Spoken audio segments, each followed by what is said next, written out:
I'd like to introduce Dorothy Espelage. With the highest of scientific standards and integrity, Dorothy has published more scientific articles in the area of school bullying and harassment than any single scholar. Now, I didn't do a count. I just know that every time I'm looking at the literature, Dorothy is one of the co-authors more frequently than not. And perhaps akin to Joyce Carol Oates, she writes anew with deep insights and wisdom. So I'm going to turn over to Dorothy to make some comments about what she heard and where we go from here. Well, you can imagine this is, I'm an emotional person, so I'm not the typical academic and you just shut down and say, okay, this is what the data say.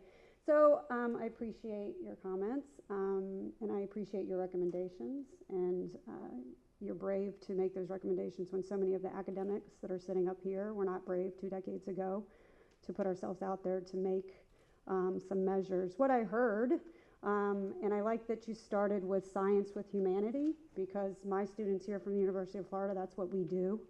And I'm going to try to hold myself together here.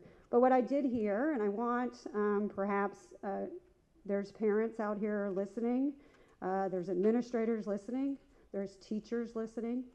Many of these recommendations are grounded in research. There is a big divide between what you heard about today and what's happening in our schools. I only have time for a few examples, but what comes to mind more talks about mental health. Mental health and social emotional learning are words that are not allowed to be spoken in some of our states. I was in Texas a month ago, and I was told before 2 days of, I'm probably going to get in trouble on this, changing to have, I might not have that job anymore, working on health education standards that are 20 years old, not to mention social emotional learning, okay? So as much as we want to say social emotional learning is accepted in our communities and the academics, we are not allowed to use that word. I also want people to recognize, parents and teachers and administrators, 70% of our counselors in schools are trained to do mental health work. Most of them are not doing it. They are scheduling computer labs. They are scheduling testing. 2 weeks ago, when I sat with the focus groups of high school students in Urbana, Illinois, the kids said, I can't get an appointment with my guidance counselor, who is a school psychologist, because she's scheduling testing. That's real. So it's not as if we need to put mental health professionals, maybe it's more, but how about you use the ones in the schools that were trained to do mental health and not have them doing clerical work? Actually, that's a crisis of counselor education. What are the barriers to all this implementation? We live in the schools, right? We're not just sitting behind a computer looking at data and crunching numbers. Why is it that principals can't find time for social emotional learning? Why is it that teachers feel that restorative practices and problem solvings that would address inequities in disciplinary methods, why is it that we're letting somebody off the hook?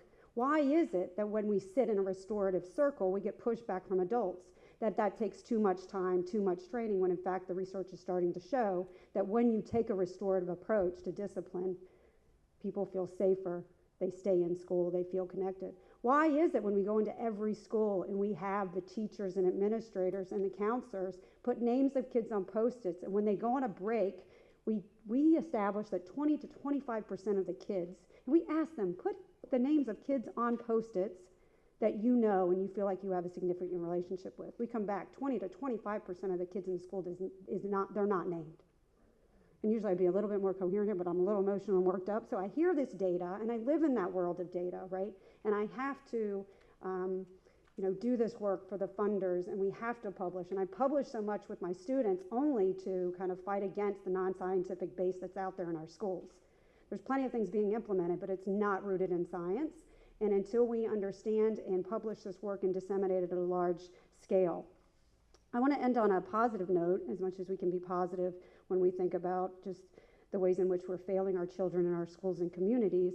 And we have been funded nicely by the National Institutes of Justice for the last 2.5 years. We have been in the trenches with high school students in this country. We have been talking to them. And high school students, 2 years ago, when we were trying to develop a reporting app, We wanted to talk to kids because what do we know? Kids know about the kids that have mental health issues in the school. They know who's bringing the weapons to school. They know who's talking about it. They watch them on social media. What is the breakdown? Why are these high school students not telling adults or their parents? What did they say 2 years ago? They said, I don't want to be a snitch. You cannot talk about this reporting without this idea of a snitch culture. 2 weeks ago, those same kids we talked to 2 years ago said they would use the reporting app called the Advocator that they developed if this were this situation. There's also great pushback in the schools that if we create a mechanism such that kids can communicate, if we have the trust between the teachers and the students, if we do create this, what's going to happen if we identify mental health issues and we don't have resources for them? We hear this, right? So here we have something that the kids have designed, and the kids say, we want to be able to report both emotional, physical safety issues. I want to be able to get resources from my friends that have challenges around mental health issues. And I hear from superintendents and principals, what happens if we identify that 20 to 25% of our kids are isolated, have suicidal ideation attempts? I said, then we take care of them. So it's part of the adultism that's led to the Never Again movement, and to Emma and to all the brave people in Florida, and also to the Black Lives Matter, where I lived and worked in Chicago Public Schools, where these conversations were a daily conversations, but those kids had to get up and walk to that school and know that they might lose a family member. They might hear gunfire on a regular basis. So I think, in fact, I can't wait to march with my students tomorrow, because they're the next generations, because we have failed. We have failed.